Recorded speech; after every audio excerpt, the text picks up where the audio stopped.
Hey everybody, this is Brad from Johnson Small Engines, better known as the one-handed mechanic. If I can do it, you can too. Today we have here a 8 horsepower, 26-inch path Tecumseh engine. It's a Yardman snow thrower, MTD version, and I just want to show you how to start and operate it. First thing you want to do is you want to check your oil, which is here, and you just have to unscrew the cap, pull this out, and the oil is pretty clean, so it's going to be a little bit hard to see, but screw back in again after you cleaned off the dipstick. And then it has a add and a full. You just want to make sure it's right on the full line there. At least I like to have it right on the full line. Don't have it overfilled, just make sure it's on line. And if it does smell like gasoline inside your oil right here, you do not want to run a machine. You probably have a carburetor problem. Your gasoline goes here.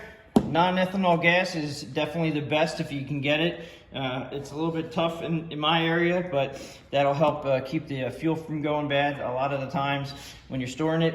We have the starter here. This is actually where you plug in your electric, and I'll show you that in a minute, but this is your electric starter button. Underneath here is the fuel shutoff, and it does say off right there. Okay, so we're gonna turn the fuel on, which would be the opposite direction. All right, so straight up and down. Some of these had the fuel on and off shut off, some of them did not, but that's very important that you do not miss that. Then you have your recoil pull rope right here, okay? On the other side, you have your throttle control. Okay, so we have your throttle, your choke, your on and off switch, and your primer bulb here. So let me just go through this. So you have your throttle control here, all the way down to bottom. It actually says stop. So if you have this all the way down to bottom, it will not run. It cuts off the ignition. Make sure you're about halfway up, probably. I don't like to start these at full speed because of the cold weather. It's just like warming up your car type of thing. All right, you have your choke lever here, and off is like this. On is right at the choke flap where it shows on. Well, it doesn't show on, but when the flap is closed, that is on. You have an ignition, a key ignition. It's a plastic key. If this key is not in this slot and clicked in, you will have no ignition. So make sure that that's in. Make sure your choke is on. Make sure your throttle's about halfway. You have a primer bulb right here. Usually when it's 32 degrees or below as far as snowing, you're gonna use this. This actually pushes. It'll sound like air, but it's pushing fuel into the throat of the carburetor, which makes it a little bit easier to start when really cold conditions. So now we can either pull start it, or we can use this electric starter. An electric starter, you're gonna use a 16 gauge cord if you have one, and try not to go any longer than 15 foot of cord, because there is a pretty good amp draw on the starter and you don't want to hurt your starter. But also, do not use the button for more than about 5 seconds. If this thing doesn't fire up within 5 seconds of cranking, then there's something wrong, there's something else going on. So we're gonna go ahead and try to fire this up real quick, and I'm gonna turn it back off again so you can understand what I'm saying.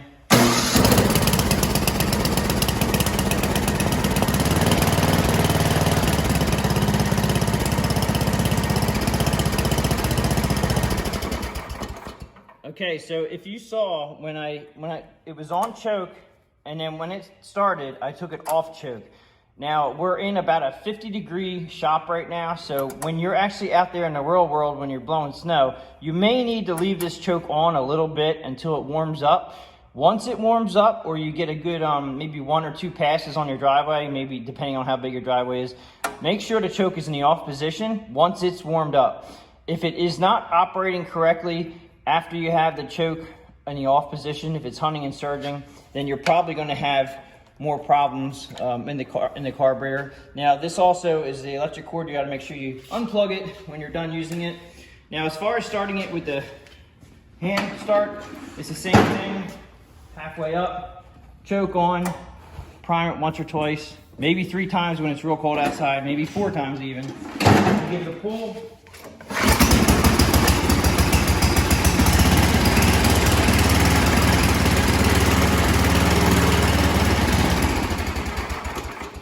The electric starter is initially for when you get it going right off the get-go, because everything is going to be so cold. When you run out of gas in your machine, the pull cord is all you really need if the engine's still warm when you fill up your gas tank back up again.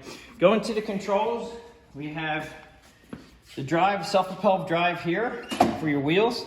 You have the auger drive on this side, and if you look, when I let go of my left arm, it actually handles locked in. That's a nice feature that allows you to use your arm or your hand, your left hand, to control your speed, which is here. All right, we have forward and reverse. And then your chute, turning left and right, is over here. Okay? And it's nice to be able to just have your hands free on this one. So when you're like this, you can actually do all that with your left arm or left hand. I personally can't, but it's okay, I get by. I don't really use this snowblower as a customer snowblower, but I get by when I use my snowblower. Anyway, that's pretty much it for how to operate it. I'm going to go around to the front and show you a few things about the shear pins. Now, if you ever wonder why this is not blowing snow very well, we have a shear pin here and a shear pin here. And just make sure that your augers are locked into your transmission. If you ever see the snow stop to come out like it was coming out like great before, and all of a sudden it just out of nowhere, it just stopped blowing snow like that well, you may have a shear pin that is broken. They're designed to shear because if you come across gravel and it gets sucked into these blades, they'll get caught between the cowling back there and the blade, and it'll shear the bolt. Doesn't happen very often, and you can have other issues too. You can have a loose belt that'll also make you have the blow the snow, but not very well. It won't blow snow very well. But that's another thing. So I just wanted to show you that. And also inside here, before you go out and blow snow, go ahead and hit it with some silicone spray. It really helps the snow come out. And also in your chute area up in here, spray this all with silicone, and that'll just help the snow go in and go out faster. You have to apply it pretty much every time, but it does work great. Okay, so that pretty much sums it up for how to start and operate an MTD Yardman 8 horsepower 26-inch path MTD yard machine snow thrower. It is a 2-stage snow thrower, self-propelled. If you have any questions or comments, please leave them below.